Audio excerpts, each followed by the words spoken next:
চাহ প্ৰদান কৰিলে।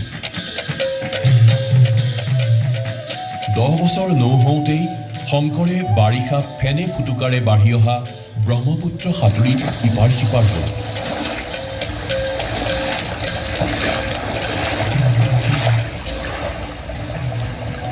সুদীৰ্ঘ 12 বছৰ কাল শিশু শংকৰে খেলা ধূলা কৰি কটালে। এদিন খোৱাৰ পৰত বুঢ়ীমাক খেৰখুটিয়াই শংকৰক ক'লে, শংকৰ, এতিয়া তোমাৰ খেলা ধূলা বহুত হ'ল, পঢ়া শুনা কৰাৰ বয়স হ'ল। তোমাৰ উপৰি পুৰুষসকল সকলোৱে পণ্ডিত, গতিকে বিদ্যাধনৰ ভাগ তুমিও লাভ কৰিব লাগে। বুঢ়ীয়াই খেৰখুটিয়ে ভাদ মাহৰ বৃহস্পতিবাৰ এটাত সংস্কৃত পণ্ডিত মহেন্দ্ৰ কন্দলীৰ টোললৈ শিক্ষা গ্ৰহণৰ বাবে শংকৰদেৱক পঠিয়াই দিলে। গুৰু মহেন্দ্ৰ কন্দলীয়ে শংকৰৰ বিদ্যা আৰম্ভ কৰিলে। ক ফলা শিকাওঁতেই আকাৰ ইকাৰ নোহোৱাকৈ শিশু শংকৰে ৰচনা কৰিলে, কৰতল কমল কমল দল নয়ন।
শিশু শংকৰৰ অভিনৱ কবিতাই সকলোকে অভিভূত কৰিলে।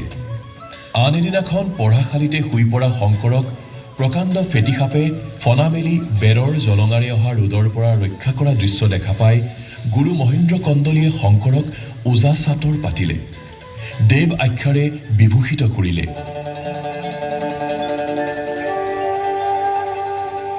গুৰু মহেন্দ্ৰ কন্দলীৰ টোলত শাস্ত্ৰ জ্ঞান আহৰণ কৰি গুৰুগৃহ ত্যাগ কৰি শংকৰে যোগশাস্ত্ৰ অধ্যয়নত মন দিলে।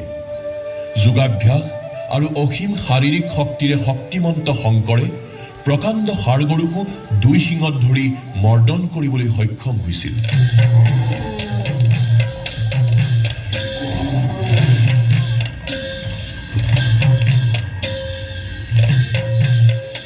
সৰ্ববিদ্যা বিশাৰদ সুঠাম সবল ডেকা শংকৰদেৱে ভূঞাসকলৰ শ্ৰেষ্ঠ সন্মান শিৰোমণি ভূঞাৰ বিষয়বাব লাভ কৰিলে। পৰিচিত হ'ল ডেকাগিৰি খিতাপেৰে।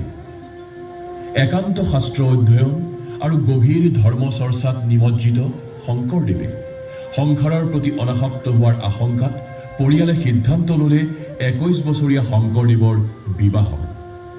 গুণৱতী সূৰ্যৱতীৰে শংকৰদেৱ বিবাহপাশত আবদ্ধ হ'ল। ভাৰ্যা সূৰ্যৱতীৰ গৰ্ভে কন্যা শিশু মনুৰ জন্ম হ'ল।